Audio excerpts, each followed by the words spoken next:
Wow. as a kid. And basically, I mean, we talked about this quite a bit about like what makes a kid become a professional athlete. And for some people, they're genetically gifted. You told me for you, you were not genetically gifted and you had to put a lot of work in, right? So like, where did the desire and the drive come from for that? Because that's I just something hated. that, yeah, Yeah, I would literally I would look at people's baseball cards, right? And I would say, "Oh, this guy's 5'11", 190, and this guy's 6'3", 191, and this guy's 5'10", yeah, 182."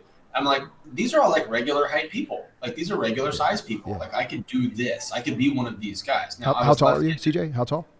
I'm 6'1" now, but like Okay. freshman year of high school, I started early. I skipped a grade when I was somewhere in the like when I started Montessori and I skipped from I think into fourth grade. So I should have been in third grade. I went to fourth grade. Okay. It was like test scores or whatever. And then socially, I think that hurt me a lot. It really Hmm. set me off, on a bad path because it kind of put me in the corner. Yeah. I was the young kid, I was the weird kid. Yeah. Like nobody really wanted to socialize with me and stuff like that.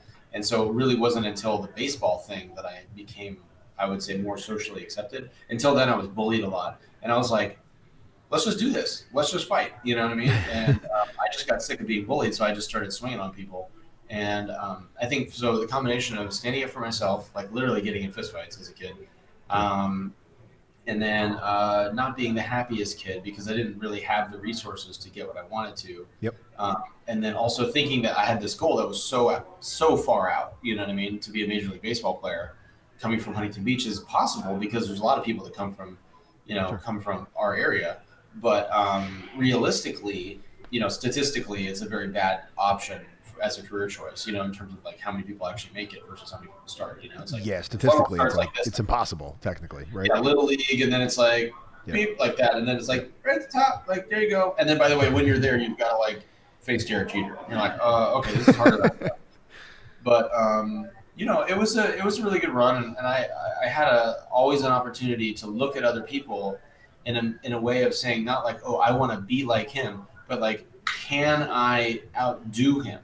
Yeah. Is this guy doing something that I can or can't do? Like if someone's so much bigger than me, like Magnus for Magnuson, the world's strongest man, like yeah, I might not be able to do the keg toss as well as him. But if it's like baseball, it's like putting the ball in a very specific place or hitting the ball in a very specific path, and like I can do that. I can figure out that if a pitcher's going like this and he cocks his elbow up, then maybe he's throwing a slider. I can figure that out. Yeah. So if I'm on second base and I see this, I'm like, oh, here comes a slider, and I would just take off running. There's things like that, like you're always looking for those little edges. And so Did for me, people it was teach you that, or you just catch that on your own? Did you pick up on that?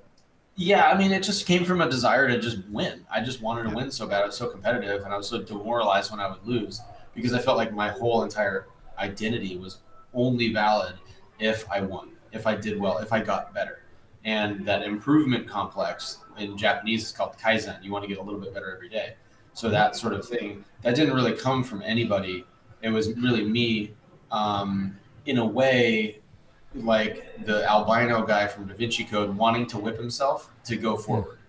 Yeah. In a way, it was like a fervor, and I just had to do it. I figured like, okay, well, in order for me to do this, I would have these inspirational figures like Bruce Lee or like James Bond or like whatever these archetypes are of like badass dudes.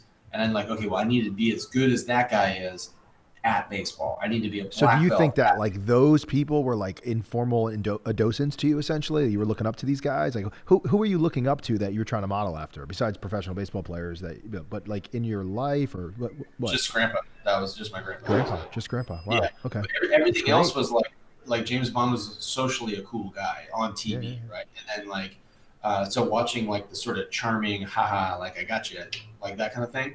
Yeah, yeah. Like I wasn't like that at all. So I would just think to myself, man, if I was an awesome baseball player, maybe it would be easier for me to be like that. But no, I wasn't really talkative or able to, I would say, open up about any sort of vulnerabilities or whatever until I was way older.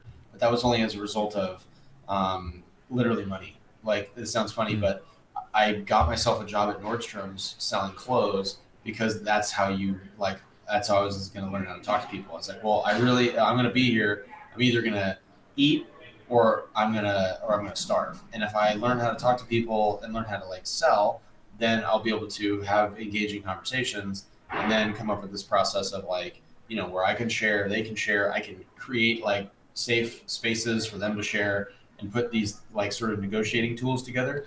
And a lot of that just came from reading a lot of books and figuring things out. But I read all sorts of psychology books because I was like, there's something wrong with me. I have all these problems, can't sleep because I was an insomniac.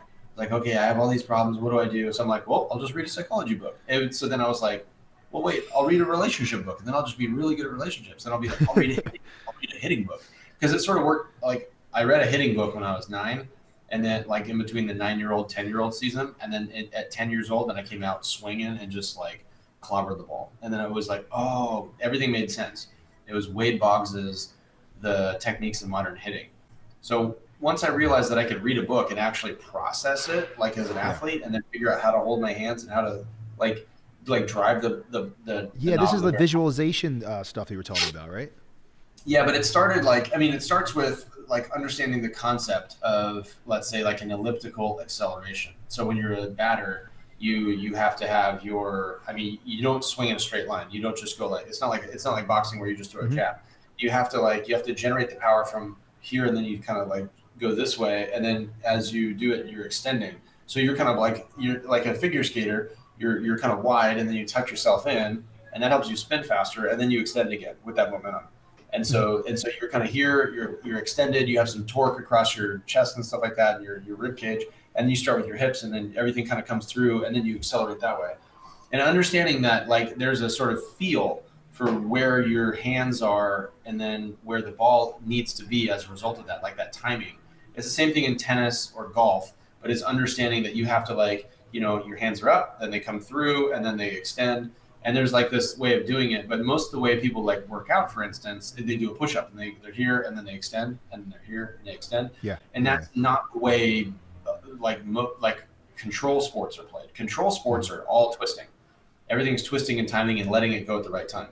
Whether that's like a javelin, or golf, or figure skating or hockey. Any of those things where you have that little bit of like wrist flick or ankle flick or whatever, that's really how you get, you have to learn how to do that.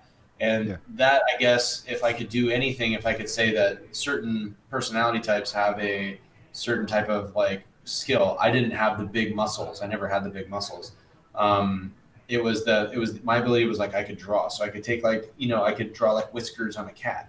And that was something that I guess that focus and that vision, I guess, to do that type of stuff is what helped me eventually get the most out of my baseball career, because I was able to make tiny adjustments on the ball to say, okay, I need to throw the ball here, here, here, here, here. And each one of those things is going to create different levels of tumble or whatever on the ball.